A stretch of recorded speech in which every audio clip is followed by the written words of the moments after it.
Boa noite. O 3-1 de hoje está começando. O assunto que nós vamos abordar é o resultado das eleições municipais, seus reflexos nas cidades brasileiras e também o impacto da crise mundial em nosso país. Como os novos prefeitos enfrentarão essa questão? Nossos convidados de hoje são os cientistas políticos Ricardo Caldas, Vladimir Gramacho e Leonardo Barreto. Ricardo, o que a gente pode esperar em termos de mudança nas administrações municipais a partir dessas eleições? Na verdade, eu esperaria inicialmente muito pouco. Primeiro porque o orçamento do novo prefeito já foi aprovado antes dele tomar posse, né? Então ele vai trabalhar no primeiro ano com um orçamento antigo. Então o grau de flexibilidade que ele vai ter no orçamento vai ser muito pequeno. Então ele só vai poder deixar a sua marca a partir realmente do segundo ano de administração. E existe uma tendência muito grande também no Brasil das políticas públicas de anos anteriores permanecerem e continuarem nos anos seguintes. Então, os prefeitos que forem mais criativos e tiverem uma melhor noção de administração municipal, já tiverem mais experiência, vão poder fazer uma gestão inovadora. Os que estiverem em primeiro mandato, não tiverem experiência no executivo antes, eles vão se basear em experiências passadas em grande parte. Leonardo, essa eleição mostrou uma incidência muito grande de reeleições. Isso significa que o que os eleitores querem é isso mesmo? Uma continuidade ao invés de uma mudança na administração local? Eu acho que tem duas explicações. A primeira é o fato de que a máquina pública ela acaba atuando favoravelmente ao candidato que tenta a reeleição.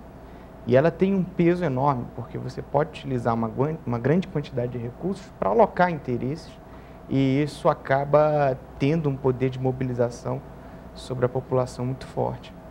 E a segunda explicação é que os prefeitos, eles surfaram nessa onda de prosperidade que o Brasil tem vivido até agora e acabaram obtendo os dividendos disso, né? Então, não apenas o governo federal goza de popularidade por conta desse processo de desenvolvimento que a gente experimentou, mas os prefeitos também, porque os eleitores eles não fazem muita diferença. O sucesso econômico é a responsabilidade do Lula e não do prefeito. Então, na verdade, todo mundo surfou e obteve vantagem por conta dessa onda de bons resultados que nós temos obtido. Vladimir, você concorda com isso? Por exemplo, houve uma mudança de ambiente do primeiro para o segundo turno. Como você avalia esse fenômeno? Bom, a mudança de ambiente mais importante que a gente viu foi a crise econômica, né? E eu realmente acho difícil que a crise econômica, cujos efeitos a gente ainda está conhecendo, tenha produzido impacto numa disputa que é muito local e cujos, enfim, atores são conhecidos.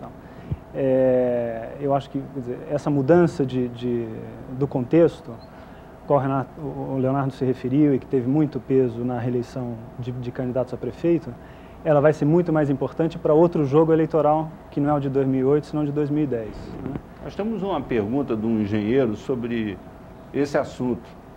O resultado das eleições municipais a nível nacional terá algum reflexo para o resultado da eleição presidencial de 2010? Eu acho o seguinte, o jogo eleitoral nesse ano, a nível municipal, ele é só parte da engrenagem do jogo para 2010, né? Quer dizer, digamos, no jogo eleitoral de 2008, Lula teve um peso pequeno, isso a gente viu nos resultados, né? Isso é fruto, sobretudo, da capacidade que o eleitor tem de conhecer os candidatos. Na sua cidade, o eleitor conhece os candidatos, ele sabe comparar. O espaço para o presidente da República intervir, influenciar o eleitor numa disputa local onde os candidatos são conhecidos é muito menor. Numa disputa presidencial, o eleitor não necessariamente conhece os candidatos, né? Vê as últimas finais eleitorais presidenciais, são dois candidatos de São Paulo, essencialmente. O eleitor do Nordeste não conhece, precisa de outro tipo de atalhos, né? Atalhos de líderes partidários, da imprensa, que joga um papel importante aí, enfim. Eu acho que a chance do Lula ter um papel, uma influência grande em 2010 é muito maior do que foi nesse contexto das eleições de 2008. Fica um cenário completamente diferente. Ricardo, como você avalia, assim, existe um padrão que possa ser estabelecido com relação a essa questão da transferência de votos? Por exemplo, a situação em São Paulo foi uma, no Rio foi outra, em Belo Horizonte outra. Como você avalia isso? Bom, o que ficou claro nas eleições desse ano é que a capacidade de transferência de votos é limitada, o que a gente já sabia em ciência política. O que se discute em ciência política é qual é o nível de transferência. E nesse ano ficou muito claro que a transferência foi baixíssima. Agora, a questão de quem que transferiu, aí já é uma outra discussão, né? A aposta que seria o presidente simplesmente não aconteceu. Então, o que se poderia questionar é quem transferiu. Em alguns casos, o governador transferiu, em alguns casos, o prefeito transferiu, em outros casos, isso não aconteceu. Por exemplo, no caso do Rio de Janeiro, o prefeito que estava saindo não teve capacidade nenhuma de influência, né, em termos do seu sucessor. Então, eu acho que a gente tem que qualificar sobre essa questão da transferência, que ela realmente é limitada. E aí eu gostaria de dizer que, em muitos casos, o eleitor votou no seu candidato a prefeito porque estava também satisfeita com a gestão dele, talvez porque o prefeito tenha tido uma oportunidade de colocar em prática alguns dos seus projetos, talvez porque as restrições orçamentárias não foram tão grandes quanto no passado, talvez até em alguns casos houve uma arrecadação superior ao previsto.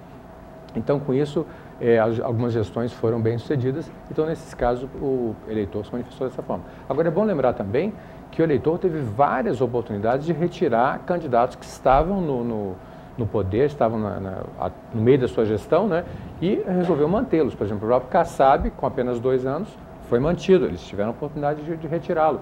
O próprio Fogaça, em Porto Alegre, que foi para o segundo turno, também poderia ser Temos uma pergunta do Rio de Janeiro sobre esse assunto. Eu queria entender melhor como é que foi essa virada da vitória do Eduardo Paes, uma vez que o outro candidato, Gabeira, estava na frente. Bom, na minha opinião, houve eles estavam realmente, eu não diria que ele estava na frente, eles estavam empatados, vamos dizer, do ponto de vista estatístico, né, porque a diferença de 2, 3 pontos está dentro da margem de erro. Mas havia uma ligeira tendência, talvez, para o Gabeira. Na minha opinião, a grande sacada do grupo do Eduardo Paes foi retirar aqueles 2 projetos de lei do Gabeira que estavam na Câmara, e ambos eram muito polêmicos, né? Um que acabava com a criminalização da prostituição, né? Ou seja, legalizava a prostituição, e o outro que autorizava relações com jovens a partir de 14 anos, ou seja, descriminalizando até certo ponto a pedofilia. Então, esses 2 projetos que o então deputado Gabeira tinha apresentado, né, como projetos de lei, o grupo do Eduardo Paes explorou muito, então ele conseguiu uma ligeira, vamos dizer assim, uma ligeira reação conservadora ou anti, né, Gabeira, que foi, na minha opinião, foi o fator decisivo na última eleição. Você, Leonardo, aquela história do suburbano, o que você acha que pesou na eleição? Pega mal, né? E essa questão da polarização, né, dos ricos contra os pobres foi um tema amplamente explorado, tanto pelo Eduardo Paes como anteriormente pelo senador Marcelo Crivella, que se dizia como o candidato dos evangélicos e dos pobres.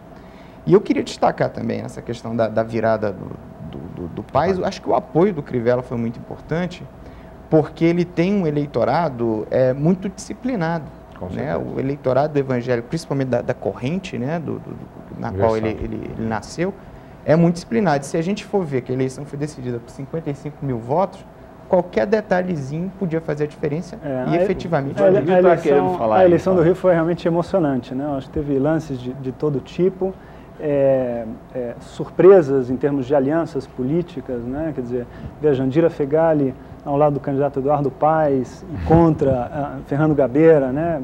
Aliados, enfim, históricos em diferentes bandeiras e lutas, tal. Foi um dos elementos. Agora, eu acho que um lance importante na última semana da eleição no Rio foi a decisão do governador de antecipar para segunda-feira o feriado do servidor público, né?